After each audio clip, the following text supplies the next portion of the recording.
Jain TV நேயர்களுக்கு அன்பின் வாழ்த்துக்கள் தெரிவித்துக் கொண்டு இந்த நாளை உங்களை சந்திப்பதில் நான் மிகவும் மகிழ்ச்சி அடைகிறேன். இந்த நாள் தொடர்ந்து நாம் பார்த்து கொண்டு வருவது நம் ஜபத்தை கேட்கிறார் என்ற தலைப்பில் வாசித்து கொண்டு நம்ம தியானித்து கொண்டு வருகிறோம். இந்த நாளில் நாம் பார்க்க போவது என்னவெனில், மோசே ஜனங்களுக்காக எப்படி ஜனங்களுக்காக பரிதபித்து ஜெபித்து கேட்டார்களோ அதை நாம் தொடர்ந்து வாசித்து கொண்டு வருகிறோம். இந்த நாளில் பார்க்க வேண்டிய தியான குறிப்பு என்னாகமம் புஸ்தகம் 14ஆம் அதிகாரம் 13 முதல் 19 வரைக்கும் பார்த்தோமானால், ஜனங்களுக்காக மோசே அழகாக ஜப குறிப்பை இருக்கிறார். அந்த ஜபத்தை கர்த்தர் கேட்கிறார். இதை நாம் பார்க்கலாம். 14-13 முதல். மோசே கர்த்தரை நோக்கி, எகிப்தியர் இதை கேட்பார்கள். அவர்கள் நடுவிலிருந்து உம்முடைய வல்லமினால் இந்த ஜனங்களை கொண்டு வந்தீர். கர்த்தராகிய நீர் இந்த ஜனங்கள் நடுவே இருக்கிறதையும் கர்த்தராகிய நீர் முகமுகமாய் தரிசனமாகிறதையும் உம்முடைய மேகம் இவர்கள் மேல் நிற்கிறதையும் பகலில் மேகத்தூணிலும் இரவில் அக்கினி தூணிலும் நீர் இவர்களுக்கு முன் செல்கிறதையும் கேட்டிருக்கிறார்கள். இந்த தேசத்தின் குடிகளுக்கு சொல்லுவார்கள், ஒரே மனிதனை கொல்லுகிறது போல இந்த ஜனங்களை எல்லாம் நீர் கொள்வீரானால் அப்போது உம்முடைய கீர்த்தியை கேட்டிருக்கும் புறஜாதியார் கர்த்தர் அந்த ஜனங்களுக்கு கொடுப்போம் என்று ஆணையிட்டிருந்த தேசத்தில் அவர்களை கொண்டு போய் விடக்கூடாது போனபடினால் அவர்களை வனாந்திரத்திலே கொன்று போட்டார் என்பார்களே. அவர் என்ன சொல்கிறாருன்னா, நீ வனாந்தரத்திலே இவர்களை கொன்று போட்டால் இவர்கள் பாலும் தேனும் ஓடுகிற கானான் தேசத்தை காண வேண்டும் என்னுடைய உம்முடைய விருப்பமாக இருந்தபடினால் இவர்கள் இந்த பாதி வழியிலே இந்த வனாந்தரத்திலே இறந்து போனால் உம்முடைய என்ன செய்வாங்க ஜனங்க இப்படி கேட்பாங்களே. அதனால் இவர்கள் மேல் நீ மன உருக்கத்தோடு அந்த 17ஆவது வசனம் சொல்கிறார், ஆகையால் கர்த்தர் நீடிய சாந்தமும் மிகுந்த கிருபையுமுள்ளவர் என்றும் அக்கிரமத்தை மீறுதலை மன்னிக்கிறவர் என்றும் குற்றமுள்ளவர்களை குற்றமற்றவர்களாய் விடாமல் பிதாக்கள் செய்த அக்கிரமத்தை பிள்ளைகளிடத்தில் 3ஆம் 4ஆம் தலைமுறை விசாரிக்கிறவர் என்றும் நீ சொல்லியிருக்கிறபடியே. அவர் சொல்கிறார், மோசே கர்த்தர் சொல்கிற வார்த்தையை நினைவுபடுத்துகிறார். நீடிய சாந்தமுள்ளவர், கிருபை நிறைந்தவர், அக்கிரமத்தை மீறுதலை மன்னிக்கிறவர், குற்றங்களை மன்னிக்கிறவர், பிதாக்களை செய்த அக்கிரமத்தை பிள்ளைகளிடத்தில் கேட்கிறவர், 3ஆம் 4ஆம் தலைமுறை விசாரிக்கிறவர். இப்படியெல்லாம் நீங்கள் சொல்லியிருக்கிறீ ஏசப்பா, கர்த்தாவே இப்படி சொல்லியிருக்கிறீங்க. என் ஆண்டவரே வல்லமையா பெரிதாய் விளங்குவதாக. உம்முடைய கிருபை நிமித்தம் மகத்தின்படியே எகிப்தை விட்டது முதல் இந்நாள் வரைக்கும் அந்த ஜனங்களுக்கு மன்னித்து வந்தது படி. பாருங்க, எகிப்திலிருந்து அவர்கள் வந்த 40 வருட காலமாக எத்தனையோ பிரச்சனைகள் அவர்கள் கொண்டு வந்தார்கள். அந்த ஜனங்கள் அவரை அவமதித்தார்கள், கர்த்தரை அவமதித்தார்கள், தனக்கென்று ஒரு தெய்வத்தை உண்டாக்கி ஆடி பாடி மகிழ்ந்தார்கள். இப்படிப்பட்ட ஜனங்களை ஆண்டவர் என்ன செய்தாராம், மன்னித்து வந்தீரே, இது நாள் வரைக்கும் என்னை மன்னித்து வந்தீரே வந்தது. இந்த ஜனங்களை அக்கிரமத்தை மன்னித்தரலும் கேட்கிறார். மன்னிக்க வேண்டும் என்று ஜனங்களுக்காக ஜபத்தை கேட்கும்போது கர்த்தர் அந்த ஜபத்தை கேட்டு அடுத்த வசனத்தில் கர்த்தர் மோசேயோடு பேசுகிறார்.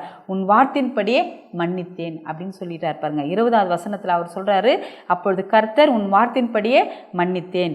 அப்போ அடுத்தது சொல்றார், பூமியெல்லாம் கர்த்தருடைய மகிமையினால் நிறைந்திருக்கும் என்று என்னுடைய ஜீவனை கொண்டு சொல்கிறேன். என் மகிமையும் நான் எகிப்திலும் வனாந்திரத்திலும் செய்த என் அடையாளங்களும் கண்டிருந்தும் என் சத்தத்துக்கு செவி கொடாமல் இதனோடு 10 முறை என்னை பரீட்சை பார்த்து மனிதரில் ஒருவரும் அவர்கள் பிதாக்களுக்கு நான் ஆணையிட்டு கொடுத்த தேசத்தை காண மாட்டார்கள். எனக்கு கோபம் உண்டாக்கினவர்கள் ஒருவரும் அதை காண மாட்டார்கள். பாவம் பாருங்க, கர்த்தர் அவர்களுடைய மன்னிச்சிட்டாரு. ஆனால் அவர் என்ன சொல்றாரு, என் மகிமையை கண்டார்கள், நான் செய்த அடையாளத்தை பார்த்தாங்க, எல்லாத்தையும் பார்த்து கூட திரும்ப திரும்ப அந்த ஜனங்கள் என்ன செய்தாங்க, அந்த பாவத்தை செய்து கொண்டே தான் இருக்கிறாங்க. அவருக்கு கோபம் வர மாதிரி கர்த்தருக்கு கோபம் வர மாதிரி செய்து கொண்டிருக்கிறார்கள். ஆனால் மோசேயோட ஜபத்தை கர்த்தர் கேட்கிறார். அந்த ஜபத்தை கேட்டு உடனே பதில் கொடுக்கிறார். அப்பொழுது கர்த்தர் உன் வார்த்தையின்படி மன்னித்தேன். பாருங்க, எவ்வளோ பெரிய வார்த்தை. ஒரு மனுஷன், தனி மனிதன், ஒரு மோசே ஜனங்களுக்காக 6 லட்சம் ஜனங்களுக்கு மேலாக இருக்கிற ஜனங்கள் செய்த தவறுகளுக்காக அவர் மன்னிப்பு கேட்கும்போது கர்த்தர் அழகாக ஒரு மன்னிப்பின் வார்த்தையை கொடுக்கிறார். அப்படிதான் நம்ம கூட செய்கிற நம்ம கூட செய்கிற ஒரு பாவங்களுக்கு, அக்கிரமங்களுக்கு, அநியாயங்களுக்கு கர்த்தரை நோக்கி நம்ம கூப்பிடும்பொழுது நம்மளுக்கு மன்னிப்பை கொடுக்கிறார். ஆம் பிரியமானவர்களே, நாம் இப்படிப்பட்ட தேவனை நாம் நோக்கி பார்க்கும் பொழுது நம்முடைய பாவங்கள் அவர் மன்னிக்கிறவராக இருக்கிறார், நம்முடைய பரிசுத்தமாக்க வல்லவராக இருக்கிறார். ஆகையினால் நாம் அவரை நோக்கி செபிக்க நாமளும் என்ன சரி எப்போதும் நம்முடைய பாவங்களை அறிக்கையிட்டு மன்னிப்பு கேட்க வேண்டும் பிள்ளைகளாக நாம் இருக்க வேண்டுமாய் இப்பொழுது நாம் நினைவு கூற வேண்டுமா நாம் இந்த இடத்துல சொல்லிக் கொள்கிறேன். அதே பாருங்க, அவருடைய மகிமை எப்படியாக இருந்தது, எவ்வளோ மகிமையான காரியங்கள். அதாவது பகலில் மேகத்தூணிலும் இரவிலே அக்னி தூணிலும் எவ்வளோ அழகாக அந்த ஜனங்களை ஒரு நாளும் அவங்களுக்கு மழையினாலேயோ வெள்ளத்தினாலோ வெயிலினாலேயோ எந்த ஒரு சேதாரம் இல்லாதபடிக்கு எந்த ஒரு நோய் வராதபடிக்கு ஜனங்களை அவ்வளோ அழகாக 1 வருடமா 2 வருடமா 1 மாதமா 2 மாதமா இல்லை 40 வருடமாக அழகாக பாதுகாத்து தேவனை நோக்கி என்ன செய்கிறாங்க, அப்பப்போ முறுமுறுக்கிறாங்க, அப்பப்போ கோபப்படுத்துகிறாங்க, அப்பப்போ அவர்கள் செய்கிற திரும்ப திரும்ப அந்த பாவத்தையே செய்து கொண்டே இருக்கிறார்கள். ஆனால் மோசே ஒவ்வொரு முறையும் அவருக்காக என்ன செய்கிறாங்க, செபிச்சே அந்த ஜனங்களுக்காக செபித்தே கொண்டே இருக்கிறான். அதான் சொல்கிறார் அந்த இடத்துல கர்த்தர் என்ன சொல்கிறார், 10 முறை என்னை என்ன செய்துட்டாங்க, என்னை பரீட்சை பார்த்தார்கள். கர்த்தர் சொல்கிறார் 22ஆம் வசனத்தில், இதனோட 10 முறை என்னை பரீட்சை பார்க்குறாங்க, என்னை சோதிக்கிறாங்க அந்த ஜனங்க அப்படின்னு சொல்லிட்டு தேவன் என்ன செய்தார், அந்த ஜனங்களை மன்னித்தார் என்பதை பார்க்கிறோம். அதே மோசே கானான் தேசத்தை பார்க்கும்படி உத்தரவு கேட்கிறார். உபாகம் புஸ்தகம் 3ஆம் அதிகாரம் 23வது வசனத்தில் அவர் இந்த கானான் தேசத்தை பற்றி கேட்குறார். அப்போ அந்த இடத்துல யார் அனுப்புகிறான்னு சொன்னால் யோசுவா காலேப் சில மனிதர்களை அங்கே அனுப்புகிறார். அங்கே அனுப்பும் பொழுது அந்த தேசத்தை குறித்து ஒரு நல்ல விஷயமும் நல்ல விஷயங்களாகவும் ஒரு சில கெட்ட விஷயங்களாக அங்கே அந்த சில மனிதர்கள் போனவர்கள் சில கெட்டமான விஷயமே சொல்கிறாங்க. ஆனால் காலேப்பு யோசேப்பும் அந்த கானானை குறித்து ஒரு நல்ல ஸ்டேட்மெண்ட்டு கொடுக்குறாங்க. அந்த 3ஆம் அதிகாரம் 23வது வசனத்தில் பார்த்தோன்னா, அக்காலத்திலே நான் கர்த்தரை நோக்கி அவர் அந்த மோசையை கர்த்தரை நோக்கி கேட்குறார், கர்த்தராகிய ஆண்டவரே, நீர் உமது அடியேனுக்கு உமது மகத்துவத்தையும் உமது வல்லமையுள்ள கரத்தையும் காண்பிக்கும் தொடங்கினீர். வானத்திலும் பூமியிலும் உம்முடைய கிரியைக்கும் உம்முடைய வல்லமைகளுக்கு ஒப்பாக செய்யத்தக்க தேவன் யார்? நான் கடந்து போய் யோர்தானுக்கு அப்புறத்திலுள்ள அந்த நல்ல தேசத்தையும் அந்த நல்ல மலையையும் லீபோனையும் பார்க்கும்படி உத்தரவு கொடுத்தருளும் என்று வேண்டிக் கொண்டேன். கர்த்தரோ உங்கள் நிமித்தம் என் மேல் கோபம் கொண்டு எனக்கு செவி கொடாமல் என்னை நோக்கி, போதும், இனி இந்த காரியத்தை குறித்து என்னோடு பேச வேண்டாம். இதை யார்கிட்ட சொல்கிறாரு, ஜனங்கிட்ட சொல்கிறாரு.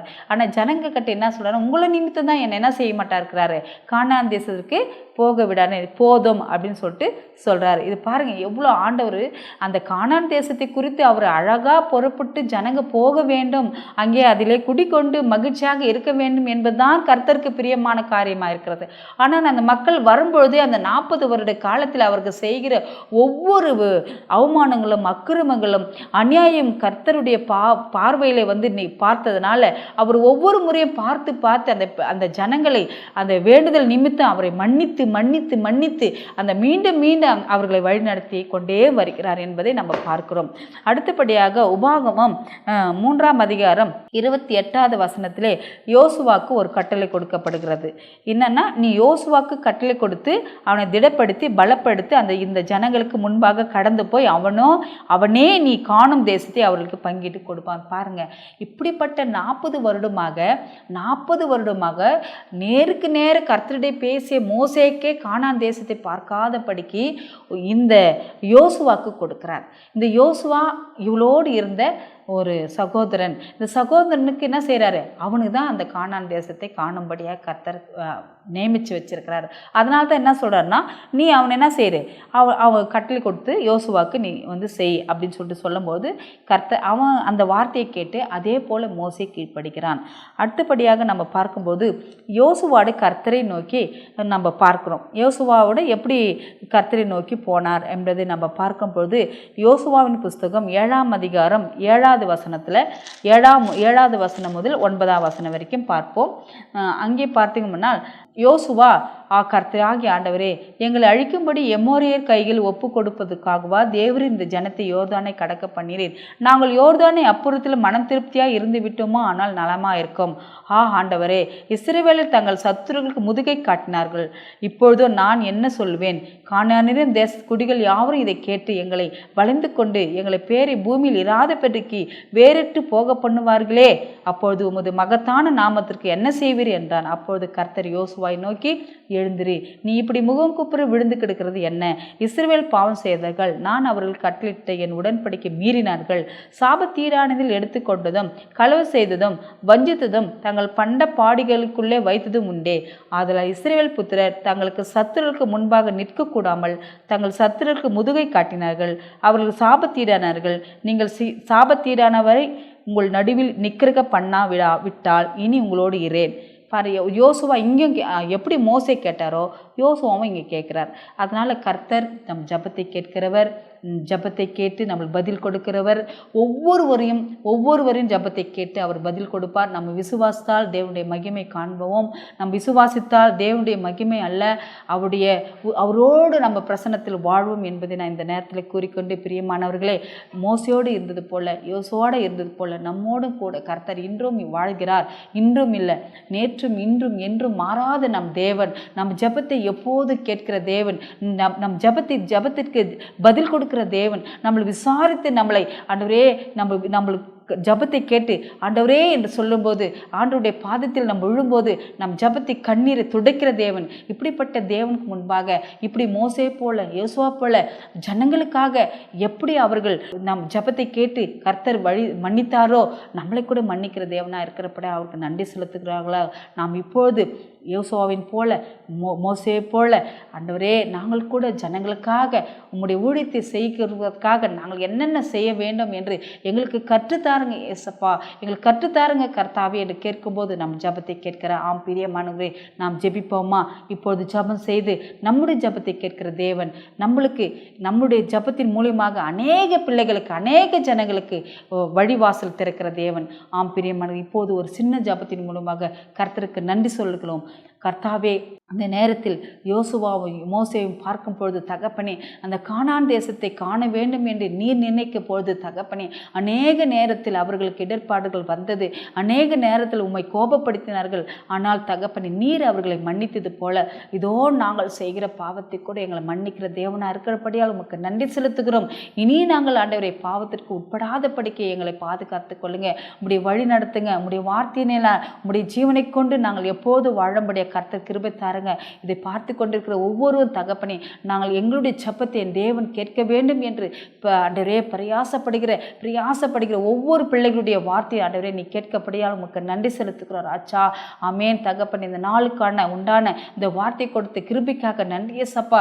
இதை பார்த்து கொண்ட ஒவ்வொரு பிள்ளைகளுக்கு தகப்பனே, எங்கள் ஜபத்தை என் தேவன் கேட்கிறார் என்று நம்பிக்கையோடு விசுவாசத்தோடு ஒவ்வொருவரும் ஆண்டவரே உம்மேல அந்த அன்பு வைத்து எங்களை பாதுகாத்து கொள்ள வேண்டுமா? உம்முடைய நாமம் எப்பொழுதும் ஆண்டவரே பிரசன்னமாக எங்களுக்குள்ள விளங்க வேண்டுமா? அப்படி கிருபை நிமித்து எங்களை ஆண்டவரே ஆசீர்வதிங்க. துதி கன மகிமை உம்மைக்கே செலுத்துகிறேன். இயேசு கிறிஸ்து நாமத்தில் வேண்டிக் கொள்கிறேன் பிதாவே, ஆமென்.